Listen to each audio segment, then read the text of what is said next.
नमस्कार मित्रांनो, या मालिकेच्या आजच्या भागामध्ये आता असं बघायला भेटणार आहे, अधिपतीशी बोलल्यानंतर ओमक्याला म्हणत असते, मी आता शिवानी वहिनीशी बोलते. त्यावर आता ओमक्याही म्हणतो, हो हो लवकर सांग, वहिनींना आता कळालंच पाहिजे. त्यावर आता शिवानी लगेच अक्षराला फोन करते आणि अक्षराला म्हणते, वहिनी कशा आहात? आणि हो, तुम्हाला संक्रांतीच्या खूप खूप शुभेच्छा. आणि आता अक्षराही त्यांना शुभेच्छा देते. तर आता अक्षरा सांगू लागते, शिवानी तुला माहीत आहे, मी अधिपतींना भेटण्यासाठी जाणार आहे आणि ते पण आजच जाणार आहे. त्यावर आता शिवानी पण म्हणते, अहो वहिनी काय बोलताय?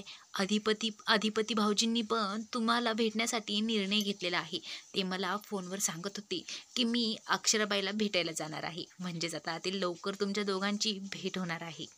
त्यावर आता तीही म्हणू लागते, हो हो वहिनी पटकन जा. इकडे आता अधिपती तर प्रचंड खुश असतो. अधिपती तिळगुळ घेतो आणि भुवनेश्वरीकडे जातो. म्हणतो, हे घ्या तिळगुळ घ्या आणि गोड बोला. तर आता अधिपती म्हणत असतो की आज तुम्हाला मी गोड बातमी पण देणार आहे, तिळगुळासारखीच. तर आता भुवनेश्वरीला याचा अंदाज आलेला असतो. भुवनेश्वरीला माहीत असतं की ही बातमी कसली आहे. तरी पण नकळत म्हणत असते, कसली बातमी? त्यावर आता अधिपती म्हणू लागतो, आम्ही आज अक्षराला आणायला चाललो आहे. तर आता आईसाहेब तुम्ही खुश आहात ना? तर आता भुवनेश्वरीचा चेहरा पडलेला असतो, तरीही तोंडावर हसू ठेवते. म्हणते, हो हो खूपच खुश आहे. आज सण आहे, पण सणासारखं वाटत नाही सुनबाई घरी नाही तर. लवकर जा आणि लवकर घेऊन या.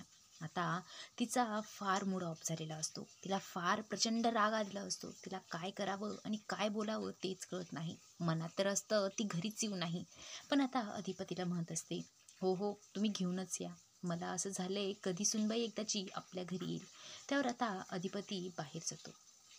आता भुवनेश्वरी लगेच इराला फोन करते, इरा आता तू तुझं काम करायलाच हवं आणि तुला हे करावंच लागेल आणि सुनबाई घरी आल्या नाही पाहिजे. त्यावर आता इरा लगेच म्हणते, हो हो मॅडम तुम्ही काही काळजी करू नका. अधिपती जिजू घरातही येणार नाही आणि कुणाशी भेटणारही नाही.